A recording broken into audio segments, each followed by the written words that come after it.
Je te prie de bénir toutes les familles ce matin qui, en dépit de la pluie, se sont approchées de toi. Je prie, Père, que tu déposes dans mon esprit et dans ma bouche ta sagesse pour bénir les couples, les familles, les conjoints et les conjointes, les fils et les filles, les parents et les enfants. Au nom de Jésus-Christ, j'ai ainsi prié et recommandé à ta grâce ce message encore. Au nom de Jésus. Amen. Nous acclamons le Seigneur. Acclamons le Roi des Rois. Je vous salue au nom de Jésus. Soyez les bienvenus à ce deuxième culte des familles. Alléluia. Je vais prêcher aujourd'hui comme je l'ai fait le dimanche passé. Donc je vais continuer les enseignements donnés sur les petites paroles puissantes. J'aurai besoin de 18 frères et on va me placer encore les chaises. Et j'aurai besoin encore du couple Kani-Kani qui va m'aider. Amen. Nous sommes debout pour lire la parole de Dieu.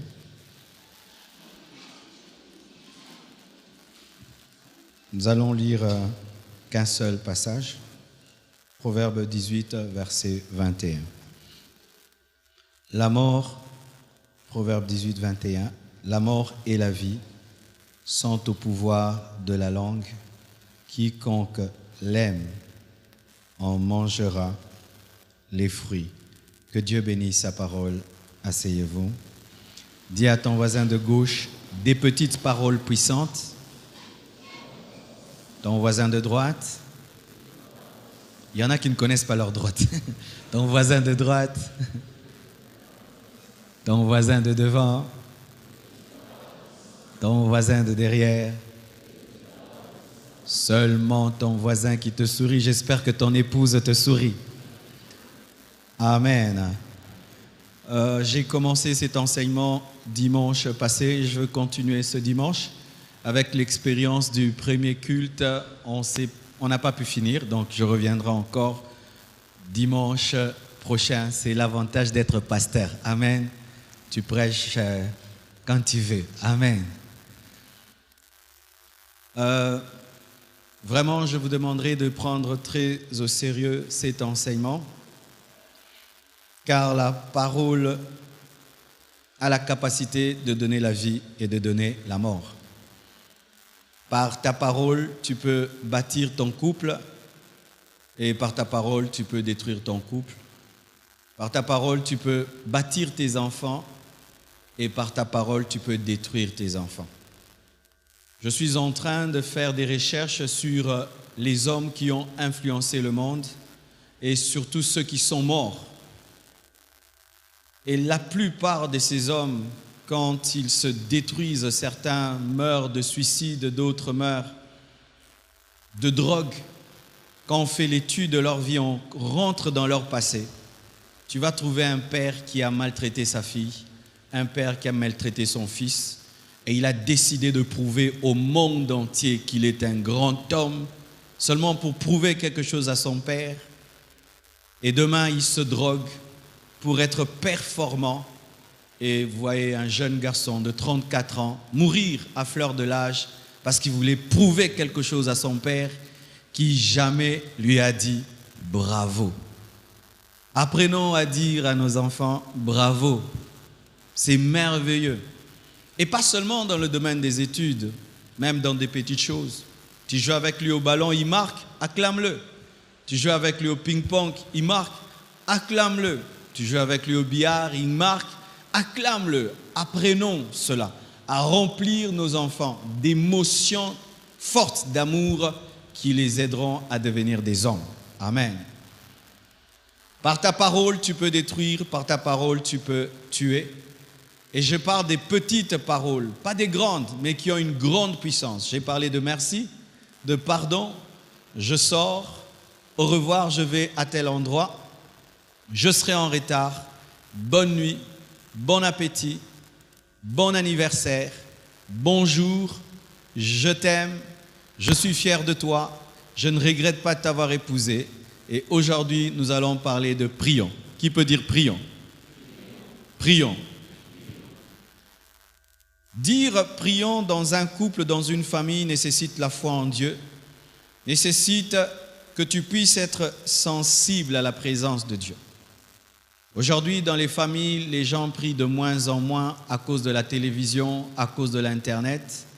Nous passons souvent beaucoup de temps en train de regarder la télévision, beaucoup de temps en train de parler, beaucoup de temps en train de causer, mais peu de temps en train de prier. Et dans chaque famille, Dieu a établi les sentinelles de la prière. Ce sont des personnes qui, lorsque tout le monde tombe dans la distraction spirituelle, ces personnes viennent toujours dire « on n'a pas prié ». Et si tu es une sentinelle de la prière chez toi à la maison, veille à garder ce rôle, parce qu'au travers de toi, un réveil spirituel peut avoir lieu. Un problème souvent se pose dans nos familles, c'est que nous ne voyons pas Dieu. Tu vois ta femme, tu vois tes enfants, tu vois ton mari, tu vois tes problèmes et tes difficultés, et comme tu ne vois pas Dieu, des fois on l'oublie. On utilise notre intelligence, on utilise notre force, mais sachez que l'intelligence est limitée, la force est limitée. Prions. Prions révèle que vous croyez en Dieu, en sa capacité de vous donner au-delà de ce que votre salaire vous donne. Car moi, je crois qu'un chrétien ne vit pas de son salaire. Amen. Pas en volant. Alléluia. Mais par la foi. Ton entreprise peut te donner 1 000 $ par mois, mais ça ne suffit pas pour que tu puisses avoir la vie que tu veux avoir. Alors, tu ne vas pas faire de ton salaire ton Dieu, car Dieu est la source de pourvoyance qui peut faire que tu reçoives au-delà de ton salaire sans voler. Amen. Prions. Prions lorsque les choses sont difficiles. Avant d'aller demander de l'aide à gauche et à droite, apprenez à dire prions. Avant d'aller demander le secours, apprenez à dire prions. Même avant d'aller à l'hôpital. Dans ma maison, nous avons eu une grande épreuve. Nous étions dans un jeûne de prière ici, je crois de 21 jours. Et pendant ce jeûne, mon épouse avait accouché et notre enfant était malade. Tous les pronostics étaient là. Le médecin avait dit qu'elle allait mourir. Et si même elle s'en sortait, elle allait avoir un problème de cerveau, un problème d'intelligence. C'était ça la vie des médecins. C'était ça leur diagnostic. Mais quand le diagnostic est tombé, l'Esprit de Dieu m'a dit « refuse et prie ». Et je suis allé à l'hôpital. Ce n'était pas permis de la toucher, d'être près d'elle. Mais au travers du miroir, j'ai prié. Et ma fille a été guérie. Elle est très intelligente. Elle va à l'école. Aucune conséquence de sa maladie. Pourquoi? Prions. Priez, mes frères. Parce que tout ne peut être résolu que par la force de l'homme. La force de l'homme est très, très limitée. Une famille qui ne prie pas ne profite pas de la puissance de Dieu. Et combien de puissances démoniaques aujourd'hui sont en train de s'amuser dans les maisons parce qu'on ne sait pas dire « prions ». Tu es le premier à allumer la télévision à la maison, mais jamais le premier à prier. Tu es le premier à ouvrir l'Internet, pas le premier à prier. Et ça fait que Dieu n'a pas l'opportunité d'intervenir dans vos maisons parce que vous ne lui faites pas la passe de la prière. Prions. Agenouillons-nous, prions. Tôt, vous prierez avec vos enfants. Très tôt, ils apprendront qu'il faut compter sur Dieu. Pour chaque enfant, les parents sont les modèles et les exemples. Tout enfant trouve son père très intelligent, sa mère très intelligente. Son père, c'est le Superman. Mais imagine qu'un enfant entre dans la chambre et trouve Superman de sa vie à genoux en train de prier. Ça lui enseigne quoi? Moi aussi, je prierai. Que c'est beau, mon frère, qu'un enfant trouve son père à genoux en train de prier. Sans même que tu lui dises, sois un homme de prière, tu lui as déjà enseigné. Un enfant qui a vu et revu ses parents à genoux en train de prier, lui aussi priera et il dira à ses enfants, prions. Mais quand vos enfants ne vous voient jamais prier, vous voyez vous quereller, vous chamailler, sans le dire, vous êtes en train de leur inculquer une éducation mondaine. Prions, prions. Comment peux-tu prendre les enfants les envoyer à l'école, entre les mains des inconnus, un professeur que tu ne maîtrises pas, une monitrice que tu ne maîtrises pas, pendant 8 heures, 9 heures, 10 heures, tes enfants passent du temps avec des inconnus, mais tu n'as même pas prié pour les enfants avant de les envoyer à l'école. Tu n'as pas prié avec eux. Tu comptes sur des inconnus. Voir des enfants qui quittent la maison, qui vont à l'école et qui reviennent est une grâce. Car certains ont amené les enfants à l'école, les enfants ne sont jamais revenus. Oui, vous savez, nous nous habituons souvent à la bonté de Dieu. Des enfants qui quittent le point A jusqu'au point B sans accident. Des enfants qui pendant toute une année étudient et jamais ne reviennent avec un œil crevé. C'est la grâce de Dieu. Mais nous sommes tellement habitués à vivre la protection divine que nous ne nous donnons plus le temps de prier. Prier. C'est vrai, aujourd'hui, l'homme moderne est tellement occupé. Notre travail nous prend beaucoup de temps. Nos études nous prennent beaucoup de temps. Le téléphone sonne tout le temps. Mais même s'il y a toutes ces occupations, apprenez même à prendre quelques minutes en train de prier avec vos enfants. La Bible dit que 2 valent mieux qu'un. Pas seulement dans le domaine du mariage, mais aussi dans le domaine de la prière. Lorsqu'un homme prie seul, il est efficace. Mais lorsqu'un homme prie ensemble avec sa femme pour une chose, ils sont plus efficaces. Si l'homme dit, Dieu, j'aimerais qu'avant la fin de cette année, tu me donnes une maison. Dieu va lui donner cela à la vitesse, mettons, 70 km à l'heure. Mais quand l'homme et sa femme se mettent ensemble et disent, Seigneur, cette année, donne-nous une maison. Je vous dis, ils iront à 200 à l'heure. Satan veut que l'homme soit dans son coin en train de prier et que sa femme fasse autre chose. Veut que la femme puisse prier et que l'homme fasse autre chose. Satan ne veut pas que l'homme et la femme se tiennent les mains pour demander une chose à Dieu. L'un des hommes que j'ai beaucoup apprécié dans mon ministère, Kenneth Hagin, a enseigné cela. Chaque fois qu'il demandait à Dieu quelque chose et que cela tardait, il appelait sa femme, il disait, tenons-nous les mains, accordons-nous sur telle chose et demandons cela à Dieu. Et il demandait et le miracle avait lieu. Quand je prêche et je sens qu'il y a un très grand combat spirituel, même si j'ai pu passer toute la journée en train de prier pour le culte, avant d'aller, j'appelle mon époux, je dis, accordons-nous pour ce culte que Dieu m'utilise. Et quand je pars, je vois la gloire de Dieu. Ta femme, ton mari, n'est pas seulement un pourvoyeur ou une femme avec qui tu dors seulement. Non, c'est aussi un partenaire de prière. Mais combien nous ne comprenons pas cela? Nous perdons notre temps en train de nous chamailler avec celle avec qui nous devons prier, en train de nous battre avec l'homme qui devait être notre partenaire dans la prière. Et au lieu que nous puissions bénéficier de la puissance de la prière à deux, chacun se bat seul dans sa spiritualité. Prions, prions. Chers enfants, il arrive des fois que les parents sont distraits spirituellement. Ah oui, ça arrive.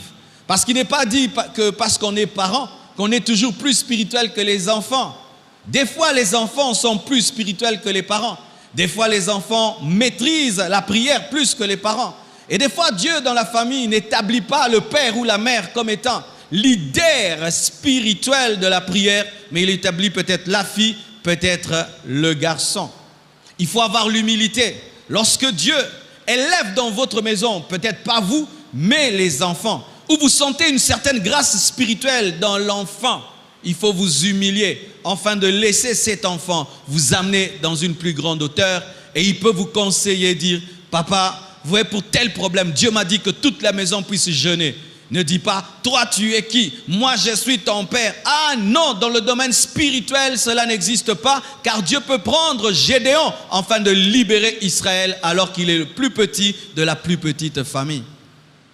Alors des fois, certains enfants tombent dans le piège de croire que si les parents ne se donnent pas à la prière, c'est leur maison. Non, même si c'est la maison de papa et de maman, Mais s'ils ne comprennent pas les réalités spirituelles, il faudrait que tu sois leur relève jusqu'à ce qu'ils comprennent. Ainsi, c'est à toi de dire aux parents, prions. Alléluia.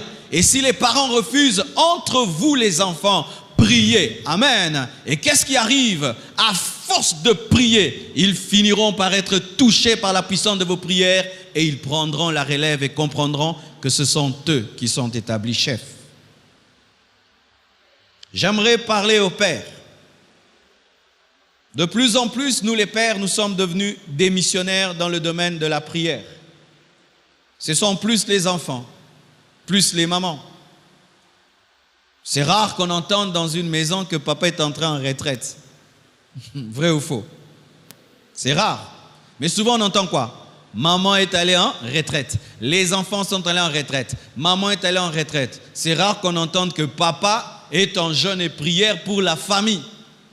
Mais alors que bibliquement, lorsque nous lisons l'histoire de Job, qui était le leader spirituel de la maison? C'était Job. C'était Job qui sanctifiait les enfants. C'est Job qui offrait des sacrifices pour les enfants. L'homme le plus spirituel de la maison d'Abraham, c'était Abraham. L'homme le plus spirituel de la maison d'Isaac, c'était Isaac. L'homme le plus spirituel de la maison de Jacob, c'était Jacob. L'homme le plus spirituel de la maison de Joseph, c'était Joseph. Ce n'était pas la femme de Joseph, c'était Joseph. L'homme le plus spirituel de la maison de Philippe, c'était Philippe. Mais la plupart des temps, les personnes les plus spirituelles dans nos maisons, soit ce sont les enfants, soit c'est la femme. Ce n'est pas biblique. C'est l'homme qui est le sacrificateur de sa maison. Et c'est plus facile lorsque c'est l'homme qui est le sacrificateur de la maison. Pourquoi? Parce qu'il jouit à la fois de l'autorité spirituelle et de l'autorité sociale. Ce qui fait qu'il peut même imposer des bonnes choses. Mais la femme doit venir demander à son mari, est-ce que tu permets? Est-ce que tu veux? Mais l'homme peut dire, j'ai décidé. Amen. J'ai décidé dans cette maison en gêne. Vous gênez, vrai ou faux? Mais maman peut décider, papa c'est rebelle, allié. Vrai ou faux? Dites, prions. Deuxièmement, pour ce matin, parle, je t'écoute. Peux-tu dire, parle, je t'écoute? Parle, je t'écoute. Là, il s'agit du dialogue. Il est impossible qu'il y ait dialogue sans qu'il y ait quelqu'un qui se tait et qui laisse l'autre parler.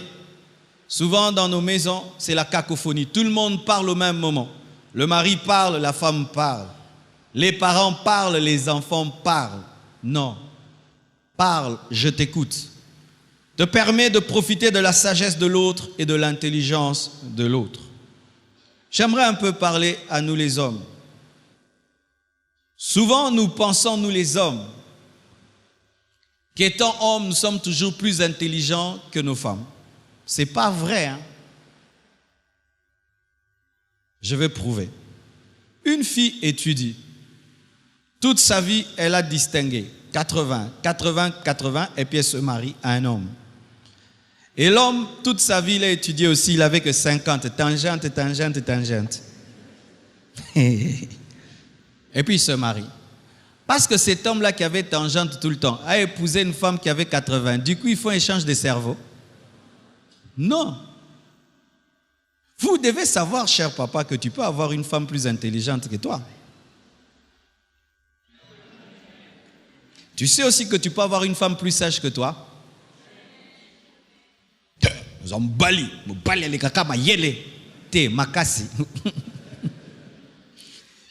y a une grande différence entre la force et l'intelligence. Tu es plus fort que ta femme, pas de discussion. Mais côté intelligence et sagesse, là, c'est discutable. Je ne dis pas dans tous les cas qu'il en est ainsi. Souvent, les hommes sont plus sages que leurs femmes parce qu'ils sont souvent plus âgés. Dans le couple, c'est l'homme qui est plus âgé.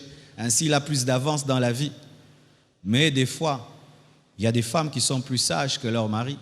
Tu vois comment elle se comporte, comment elle se conduit, comment elle parle et comment son mari parle et se comporte. Tu déduis clairement que la femme est plus sage, que la femme est plus intelligente. Mais en soi, il n'y a pas de guerre, il n'y a pas de combat. Ma main droite est plus habile que ma main gauche dans plusieurs domaines. Mais bizarrement, vous savez, quand je conduis une voiture, c'est ma main gauche qui est plus habile que ma main droite. Ça, je n'ai jamais compris.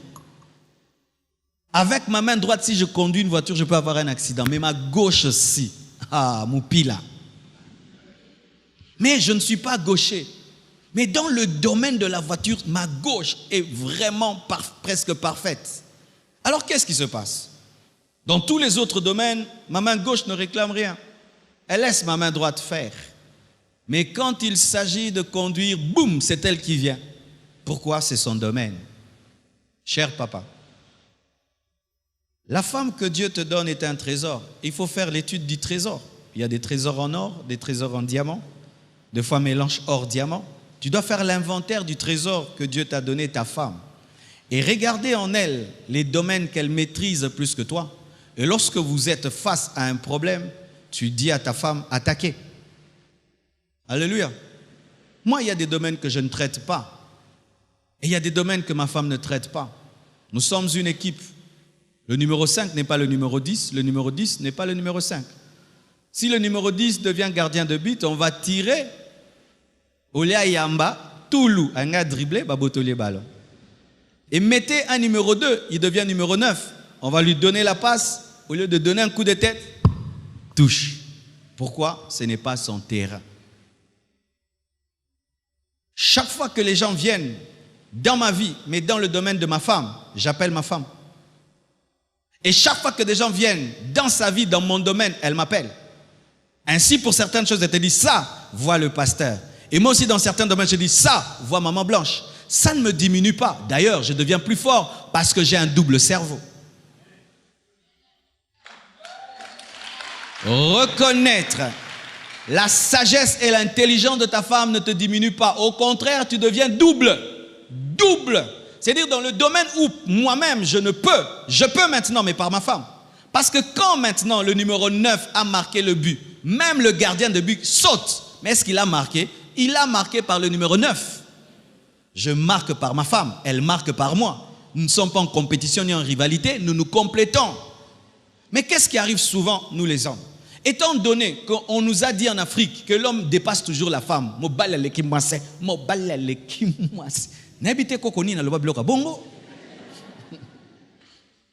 alors ça fait quoi? Ta femme peut te donner un conseil, tu sens qu'elle a raison, mais l'orgueil des hommes, rien. Oh dinda, rien. Oh dinda, au secours, rien. Ça te coûte quoi de reconnaître et de l'écouter? Les femmes ont un flair pour les escrocs, vous savez?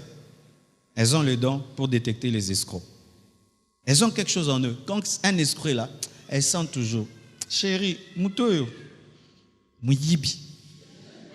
Oh, toi, tu soupçonnes tout le temps, tu soupçonnes les gens, tu soupçonnes. Je t'ai dit mouyibi. Tu soupçonnes. Et là, tu donnes de l'argent et puis on t'escroque.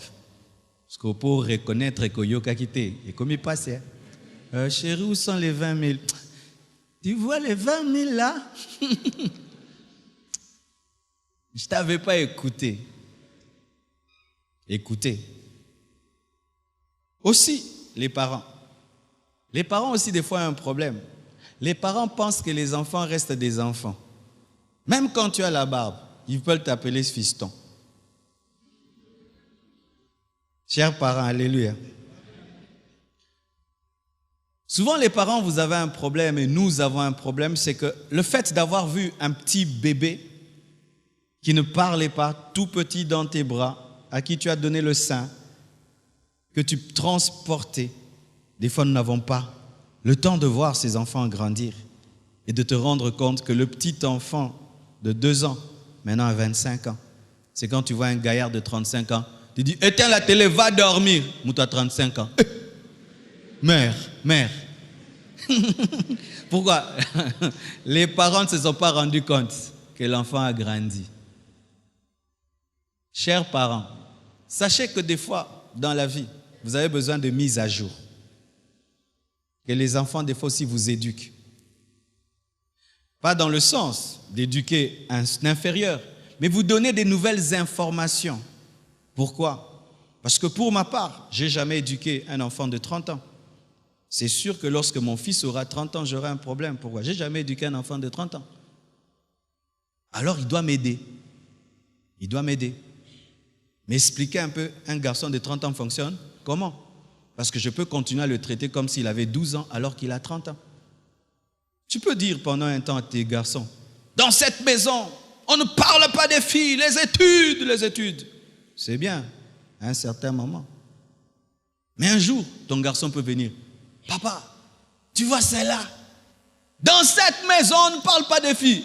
Non, balanzete. Tu vois, la loi la tombe. Mais toi, tu demeures quoi? Dans les principes de 12 ans. Alors que fiston n'est plus fiston. C'est devenu un homme qui a des désirs. Ta petite fille, oui, elle était petite. Mais c'est devenu maintenant une femme. Mais souvent, les parents n'ont pas le temps de voir que ma fille est devenue une femme. Tu n'as pas le temps de voir.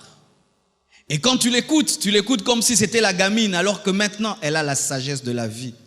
Car des fois, les enfants aussi ont une sagesse qui peut aider les parents. Je bénis Dieu dans ma famille. Mes parents, surtout ma mère, a compris très tôt que Dieu m'avait doté d'une sagesse. Je pouvais lui donner un conseil. Ne faites pas ça. Faites ça. Elle m'écoutait parce qu'elle croyait que j'avais l'Esprit de Dieu en moi. Mais souvent, les parents, vous passez à côté de la bénédiction que Dieu dépose dans vos enfants. Parce que pour vous, ce sont toujours des gamins. Alors qu'il y a longtemps qu'ils ne sont plus des gamins. Un enfant peut sauver la famille. Il peut te donner une idée en or. Aujourd'hui, les enfants sont au courant de tellement de choses. Il peut même te parler d'un investissement. Papa, si on investit l'argent dans tel domaine, on sera riche. Internet. Alléluia. Écoutez, les enfants. Mais aujourd'hui aussi, les enfants n'écoutent plus les parents. L'une des choses qui m'ont frappé quand je suis venu à Kinshasa, c'était l'impolitesse des enfants. Vous savez, moi j'ai grandi à Goma et à Bukavu. Là, on nous a appris qu'il faut respecter les parents, pas seulement les parents, tout adulte. Même le professeur, tu dois le respecter. Mais quand j'arrive ici à Kinshasa, papa yo! Si papat! Isa papa no pensa bota yo? Oh, viete!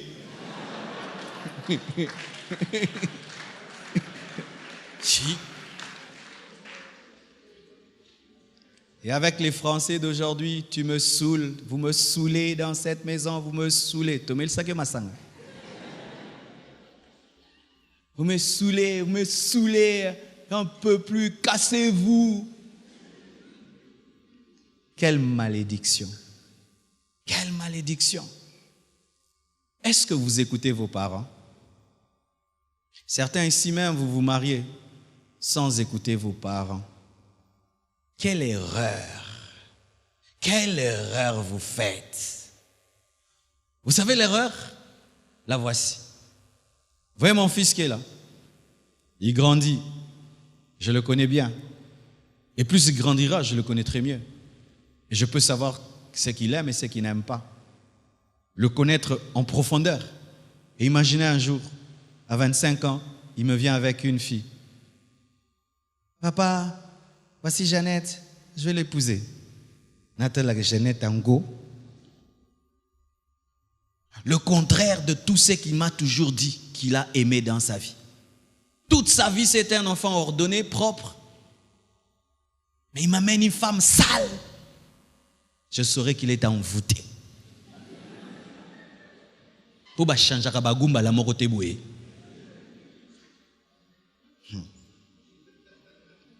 Je vous assure, une fois quand j'étais jeune, j'ai rencontré une fille. Elle commençait à trop venir chez moi. J'ai appelé mes amis qui me connaissaient, les genres des choses que j'aime. J'ai dit, vous me voyez là, si vous m'entendez un jour, je vous dis que je vais épouser cette fille-là. Faites-moi genuine délivrance. Donc, ils ont envoûtement. N'a pas déjà piste. Et qui connaissent tes goûts plus que tout autre, ce sont tes parents. Et certains, vous vous mariez. Na yo kabinote, na lingi karaye, na kokufa, ok kokufa. Voici l'avantage des parents. Nos amis, quand ils nous conseillent, des fois, ils ont des conseils biaisés parce qu'ils ont souvent peur de nous blesser. Mais ton père, il gagne quoi? Il ne cherche que ton bonheur. Mais tu ne l'écoutes pas. Et des fois même, vous n'écoutez que nous, les pasteurs. Je passe avec vous que 2 heures ou 3 heures. Et des fois, vous êtes tous nombreux. Je n'ai pas des échanges trop personnels avec vous tous. Mais tes parents te connaissent. Ils savent quelle éducation ils t'ont donné, quelle culture tu as. C'est vrai que des fois, les parents peuvent se tromper. Mais moi, je crois ceci. Si le choix que tu fais vient de Dieu, même si tes parents s'opposent au début, ils finiront par céder. Mais si jusqu'au bout, tu vas doter une femme, tes parents disent non, on veut te doter jusqu'au bout, les parents disent non, il faut laisser tomber. Le nom de Dieu s'est caché dans le nom de tes parents. Voici, lorsque vous vous mariez avec l'opposition totale de vos familles, voici ce qui va arriver. Quand on se marie, mes frères et sœurs, il y a des problèmes qui arrivent. Des fois, tu ne t'entends pas avec ton mari, des fois avec ta femme, des fois les enfants sont malades, des fois tu as besoin d'un soutien. Alors ceux qui devaient te soutenir ne sont pas là parce qu'ils vont te dire, mais on t'avait dit. Alors tu ne sais pas où rentrer. Où rentrer? Sachez, mes frères, que les amis ont des limites. Tu es malade à l'hôpital, des mois et des mois, qui dormira là? Un ami? Un membre de famille. Ton père peut dormir là, ta mère peut dormir là, peut rester là près de toi. Mais souvent, avec ce modernisme, nous nous coupons de plus en plus de tout ce qui est famille. Alors que la famille est un repère qui peut te révéler que tu es en train de t'égarer. C'est vrai qu'il y a des parents bizarres, mais sachez même quand un parent a raté son mariage, même son échec peut t'aider à réussir. Car certains enfants aussi, qu'est-ce que tu vas m'enseigner? Tu as échoué dans ton couple, tu as divorcé. Mais alors, je vais t'apprendre par mon échec à réussir. Je peux te dire que moi, j'ai rencontré votre père qui m'a maltraité en faisant ceci. Tu es en train de commettre la même erreur que moi. J'ai détruit mon couple en étant un mauvais mari. Tu es en train de le faire comme moi. Il peut t'aider aussi. Mais certains donnent comme condition, pour écouter mon père, ça doit être un bon père. Pour écouter ma mère, ça doit être une bonne mère. Même une mauvaise, même quelqu'un qui a échoué peut t'aider à réussir. En te disant, ne fais pas comme moi. Tu es en train de reproduire mes erreurs. Moi aussi, je parlais comme ça, mon mari. Moi aussi, je parlais comme ça, ma femme. Et j'ai tout détruit. Toi aussi, tu vas détruire comme j'ai détruit. Écoutez les parents.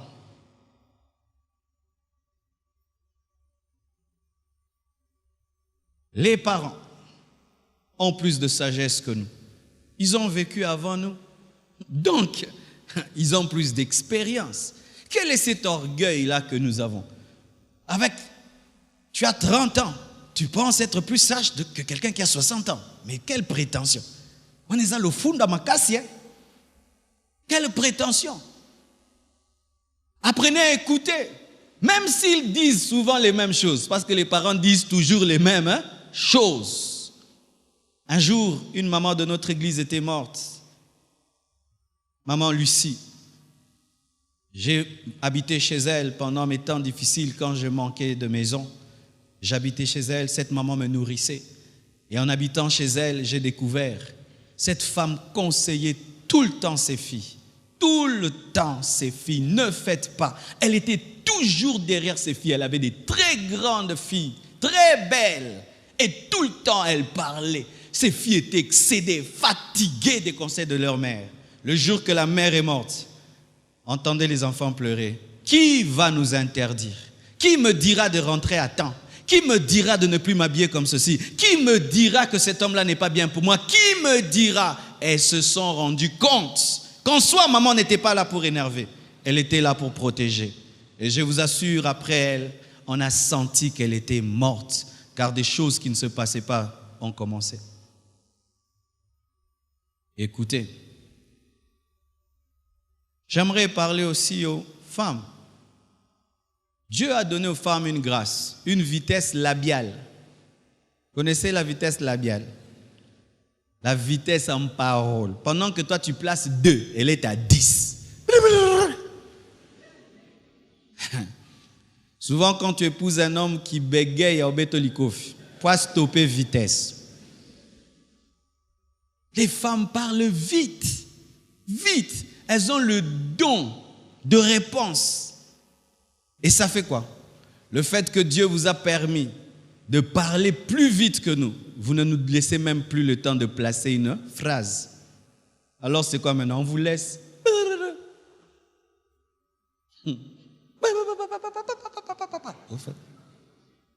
Aussi ici. Non, non, tu es au banda.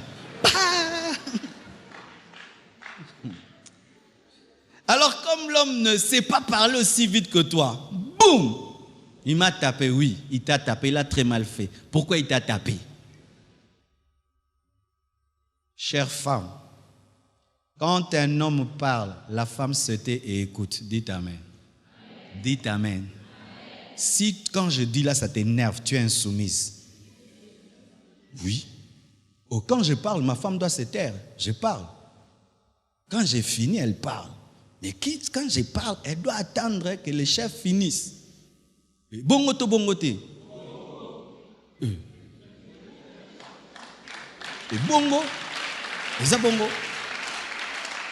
Oh. Pour ceux qui sont bongote, tous les camarades, mokonzi azate. L'église, na oloba, est-ce que vous avez point nini? Naza mokonzi. Naza bongo. Si Dev maintenant même il ose monter ici, prendre le micro, parler, il est suspendu. Directement. Je veux dire, Dev, qu'est-ce qui se passe? Oh, j'avais une révélation. Moi, je pars, tu as une révélation. Pourquoi? Dans un corps, il y a toujours de l'ordre. C'est Dieu qui a fait les choses ainsi. Quand vous voulez des mariages sans tête, ce sont des monstres. Amen. Hein? Imaginez un corps sans tête. C'est ça dans les couples où l'homme n'est pas le chef. Ce sont des mariages sans tête. Et une femme a le plaisir d'avoir un homme à qui elle se soumet. Les vraies femmes cherchent un homme à qui se soumettre. Une vraie femme. Moi, je connais des femmes qui se plaignent. Pasteur, mais mon bon n'a pas autorité, papa. L'obéla zalaka moi autoritaire. Eh, maman zoluka yango. Je peux se protéger, gars. Mais c'est vrai. Quand un homme n'a pas d'autorité, la femme dit je sors. Ok, je reviens. Ok. Elle va sortir à 2h du matin, elle rentre à 8h. Tu es revenu. Ah, c'était bien. Oh, jamais. Vous avez guerre. Alors, je ne sais pas si je pêche. Quand l'homme parle, la femme se tait. Mais l'homme, après avoir parlé, doit donner le temps à la femme aussi de parler. Parce que ce n'est pas un robot, ce n'est pas un mur. Souvent, nous les hommes, les femmes ne nous donnent pas le temps de parler parce que nous, quand on parle, c'est Amen. Quand tu parles, tu la laisses aussi parler. Mais maman, quand ton mari parle, tu le laisses aussi parler. Quand tu as cette vitesse que vous avez là, tu la contiens, tu la maîtrises. À tous autres cas des mangeaisons, tu maintiens qu'ils finissent de parler. Et puis, ah oui, je bénis Dieu. Il y a 2-3 jours, j'étais avec un couple à la maison. J'ai été très édifié. L'homme est là, la femme est là. Et puis j'ai dit, monsieur, j'ai appris qu'il y a tel problème. Est-ce que tu peux parler? L'homme commence à parler. Il dit des choses sur sa femme. Il dit, moi j'ai regardé seulement sa femme. Sa femme était calme. Oh. Parce que souvent, les femmes, t'es passé à côté de la cosine, le bac à ngobongote. Maman Zéla tourne à eux, tête, wana na koki kolekisa te. Akosi. C'est le culte de famille, amen. Elle était calme. Le monsieur a parlé au moins 35-45 minutes. Et puis j'écoute le monsieur, je dis, maman, tu ne coupes pas? Elle dit non. J'ai dit, tu te prépares à répondre? Elle dit oui. Et le monsieur finit. Et puis maman, peux-tu parler? Elle a parlé. Et puis elle aussi, quand elle parlait, le monsieur ne coupait pas. J'ai beaucoup aimé ce couple parce que chacun donnait le temps à l'autre de dire des choses, même si ça le blessait. Parce qu'il savait qu'il aurait aussi le tour de parler. Quand l'autre parle, il n'a pas volé le don de la parole en toi. Patiente, la langue est là. Elle parlera. Marie, écoutez vos femmes. Femmes, écoutez vos maris. Enfants, écoutez les parents. Parents, écoutez vos enfants. Dites, tu as raison. Tu as raison. Qui a déjà dit ça à sa femme? C'est à vérifier. Hein. C'est très difficile de dire tu as raison. Vous savez ça? Ah non, il faut être brisé. L'orgueil que nous avons nous empêche de dire tu as raison. Souvent, nous avons, raison. L'autre a toujours tort. C'est qui est archi faux. Vous savez ceci? Quand il y a un problème dans un couple, même quand tu as raison, sache que des fois, tu as même tort à 1%. Alors si tu traites le problème en disant seulement l'autre a totalement tort et moi j'ai totalement raison, jamais tu ne règles le problème. Amen. Tu as raison. Tu as raison nous permet de reconnaître nos fautes et nos erreurs, de reconnaître aussi la sagesse de l'autre, l'intelligence de l'autre. Tu as raison. Tu as raison. Tu as raison, mets fin au combat. Il y a des couples qui ressemblent à des combats de boxe ou à une opposition, un combat opposition, combattant contre majorité. Tu sens ça? Si la femme dit A, le mari s'arrange à dire B. Si la femme dit B, le mari s'arrange à dire A. Ils ont comme une maladie de toujours s'opposer l'un à l'autre et ne jamais reconnaître que dans ce domaine, l'autre a eu plus de sagesse, plus de clairvoyance, alors que ça ne coûte rien. Lorsque tu reconnais que l'autre a raison, tu l'encourages à continuer à te conseiller. Dans certains couples, tu vois vraiment la femme laisser le mari s'enfoncer parce qu'il ne reconnaît pas. Et dans d'autres, le mari laisse la femme s'enfoncer. Et si tu reviens vers l'autre, tu dis, au fait, ton conseil était meilleur que le mien, tu as raison. Ça permettra à l'autre de continuer de te conseiller. Mais souvent, nous refusons de reconnaître que l'autre a raison à cause d'une chose. Les gens, quand on leur dit tu as raison, abandio yembango ernyos. Après ça, il a raison. Après ça, il a raison. Après ça, il a raison. Alors ça fait quoi? Même si tu sais que l'autre a raison et tu sais qu'en reconnaissant, il va le chanter, certains préfèrent mourir même si l'autre a raison. Je te donne une stratégie, maman. Lorsque tu donnes un conseil à ton mari et il ne t'écoute pas et il tombe dans l'erreur et dans l'échec, même si tu sais que s'il t'avait écouté, ce serait mieux, il ne faut pas tout le temps festoyer. Il va s'endurcir davantage. Quand il y a certains qui décident, même si tu as raison, vaut mieux un koufa. Alors, tu peux même faire semblant et faire comme si tu n'avais pas donné ces conseils. Mais comment la chose là, elle n'a pas marché? Ah, vraiment, prochainement ça va marcher. Mais si tu dis, je t'avais dit, boyo kaka, mi balia lelo, bayo kaka te. Là, dans son cœur, il dit, plus jamais. C'est quand tu vois un homme qui cache ses erreurs, il cache ses erreurs parce qu'après, on va chanter. Pas seulement dans le domaine de la femme, même de l'homme aussi. Il y a des hommes qui aiment tout le temps présenter. Chaque fois que sa femme ne l'a pas écouté, elle ne m'avait pas écouté. Cette femme n'écoute pas, cette femme n'écoute pas, cette femme n'écoute pas. Tu chantes ça et tu chantes. Tu crées dans ta femme un esprit de rébellion et d'insoumission. Combien de fois nous éduquons nos enfants et ils ne font pas ce que nous demandons, mais on les relève toujours. On ne chante pas tout le temps parce que l'amour n'humilie pas. Amen. L'amour n'humilie pas. Je te comprends.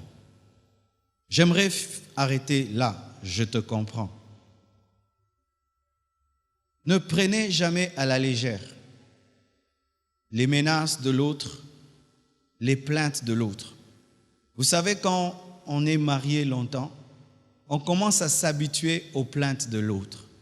Ta femme tout le temps se plaint, tu ne me respectes pas. Tu ne me respectes pas. Tu vois, pendant une année, tu ne me respectes pas. Tu trouves ça extraordinaire. Mais si ta femme, pendant 5 ans, 10 ans, te dit que tu ne la respectes pas parce que tu aimes la corriger en public et tu fais ça pendant 10 ans, tu penses que Comme ça fait 10 ans qu'elle dit « tu ne me respectes pas », ça n'a plus de poids, alors que ça a toujours du poids. Sachez que lorsque un divorce arrive, c'est souvent la même plainte pendant 10 ans qui ne trouve pas de solution. Car sachez que pour couper un arbre, on le scie. Mais la scie ne coupe pas le même jour l'arbre. Mais pendant 1 mois, 2 mois, et un jour vous voyez un gros chêne qui tombe. Pareil aussi. Ton mari te dit tout le temps, tu n'es pas soumise, chérie, tu n'es pas soumise, tu n'es pas soumise. Je veux une femme soumise, je veux une femme soumise, je veux une femme soumise. 5 ans, 6 ans, 7 ans, 10 ans. Et un jour, je te quitte. Un jour, nous nous séparons. Mais qu'est-ce que j'ai fait? Aujourd'hui? Non, ce n'est pas aujourd'hui. Ça fait 10 ans. Vous savez pourquoi nous ne prenons pas au sérieux les plaintes de l'autre? Parce que nous ne nous mettons jamais à la place de l'autre. Sachez ceci. Ce qui est important pour l'homme, des fois, n'est pas important pour la femme. Et ce qui est important pour la femme, des fois, n'est pas important pour l'homme. Je donne un exemple. Une femme qui ne se donne pas du poids aura du mal à donner du poids à son mari. Une fille qui se marie, mais elle ne se respecte pas beaucoup. Elle est mariée, elle est tout le temps avec des célibataires, elle peut sortir, elle n'est pas lavée, elle peut sortir,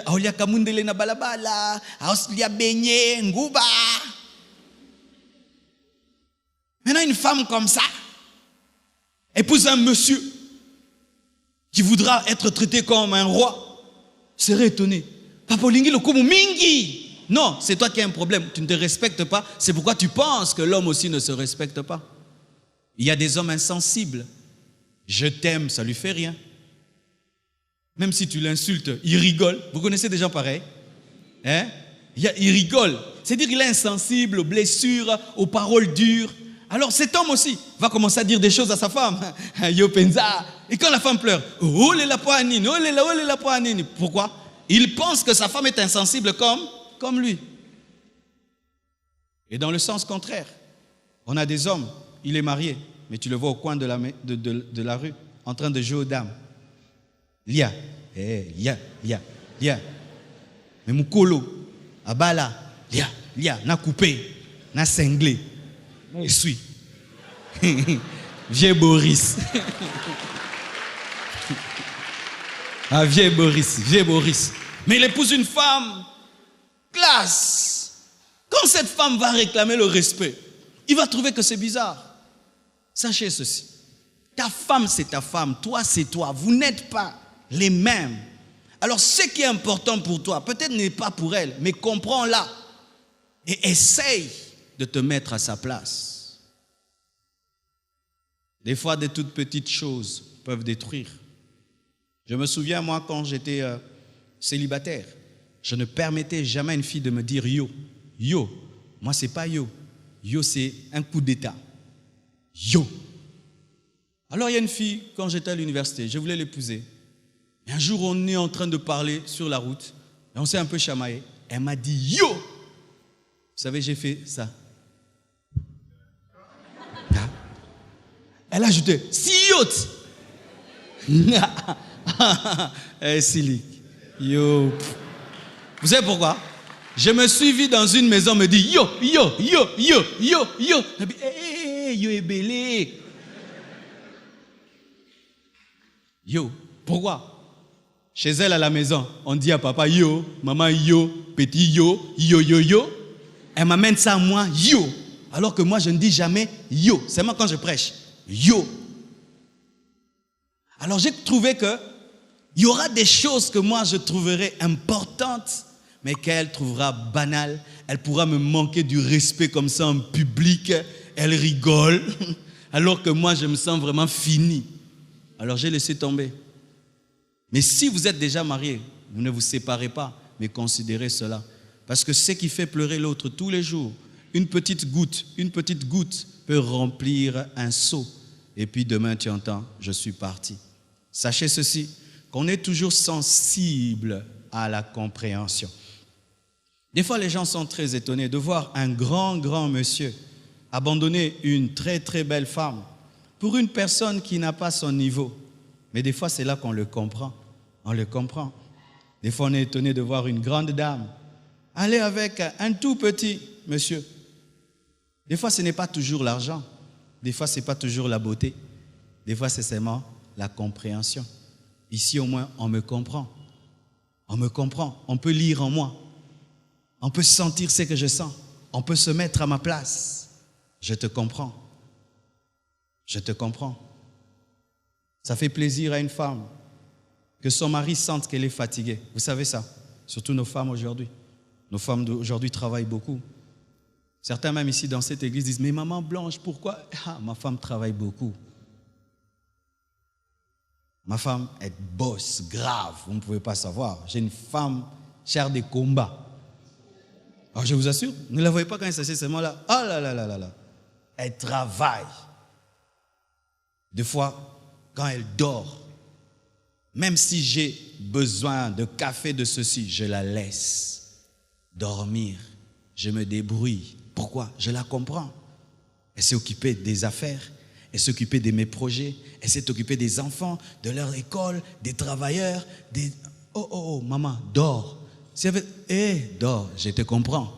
Mais nous, c'est quoi? La mouka. Nakufa po na café. Okomi sale la ngote. Mibal musubo ko boma mibal basi na bino po na ba café hein. La mouka. Donnez-moi l'amen. Elle a dormi à 0h, elle s'est réveillée à 6h du matin. Toute la journée, elle monte, elle descend et tout. Elle prend le temps de dormir, même 4 heures du temps. Monsieur, lui, ne peut pas se faire son thé. Pourquoi? C'est l'eau. Maman aussi, ça fait plaisir à une femme, à un homme, qu'une femme lui dise « Je te comprends ». Il se bat. Il t'avait promis quelque chose, mais il n'a pas eu l'argent. Il dit non, chérie, tu as tout fait, laisse. Je te comprends, ça fait plaisir. Tu m'avais promis, tu dois m'acheter. Tu m'avais promis, tu dois m'acheter. Naïba, non, Naïba, Nasimba Kisi. Chère maman, ton mari peut te promettre, mais n'est pas Dieu. Ça peut faire aussi, ça n'a pas marché. Tu m'avais dit que tu m'achèteras. Tu m'avais dit que tu allais organiser mon anniversaire. Oui, j'avais promis, mais je ne suis pas Dieu. Des fois, je peux promettre, je n'ai pas la capacité. Je ne suis pas El Shaddai.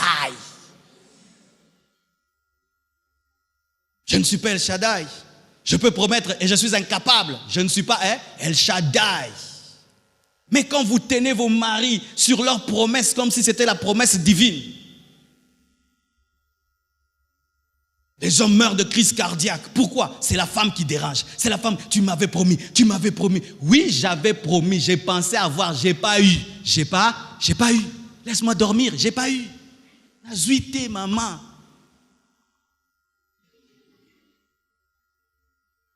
Et quand la femme, alors que tu as cette pression-là, elle te dit non, laisse. Tu peux faire même l'année prochaine. Je te comprends. Ça donne la paix. Des si petites paroles puissantes que si vous appliquez dans vos ménages, dans vos familles, au lieu de vivre la mort, vous allez vivre la vie. Si ça marche pour certains, ça peut marcher aussi pour vous. Souvent, nous les connaissons, mais nous ne les pratiquons pas. Que Dieu vous bénisse abondamment.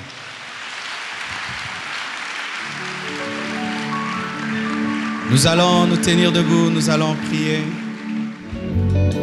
Seigneur Dieu de gloire, je prie que tu restaures la vie de prière dans nos maisons. Je prie, Seigneur, que tu nous apprennes à dialoguer, à écouter. Je prie, Père éternel, mon Dieu, que tu nous apprennes à respecter la grâce et le potentiel que tu as déposé en nous et dans nos conjoints. Apprends-nous à comprendre, apprends-nous à dire tu as raison. Apprends-nous, Seigneur Dieu de gloire. Remplis-nous de compréhension. Remplis-nous, Seigneur Dieu de gloire, d'amour. Remplis-nous, Seigneur Dieu de gloire, de paix. Délivre-nous de l'orgueil qui nous empêche d'écouter l'autre. Délivre-nous de toute distraction, Père éternel, mon roi, qui nous empêche de prier. Délivre-nous, Père éternel, mon Dieu, de toute suffisance qui nous empêche, Seigneur Dieu de gloire, de donner à l'autre sa place. Pardonne la rébellion, pardonne l'insoumission. Pardonne, Seigneur, toute brutalité verbale. Guéris toutes les familles malades, tous les couples malades. Père, que ta parole soit accompagnée de vie et de puissance. Délivre-nous de toute parole qui amène la mort. Délivre-nous de toute parole, Seigneur, qui amène la destruction. Que la sagesse par le Saint-Esprit soit communiquée, Père, à tous les couples. Au nom de Jésus, que vos familles soient restaurées, que vos familles soient bénies, que vos familles soient transformées, que vos familles soient fortifiées, que vos familles soient libérées et guéries. Vous êtes bénis, vous êtes bénis, vous êtes bénis, vous êtes bénis au nom de Jésus-Christ de Nazareth. Amen. Que Dieu vous bénisse abondamment.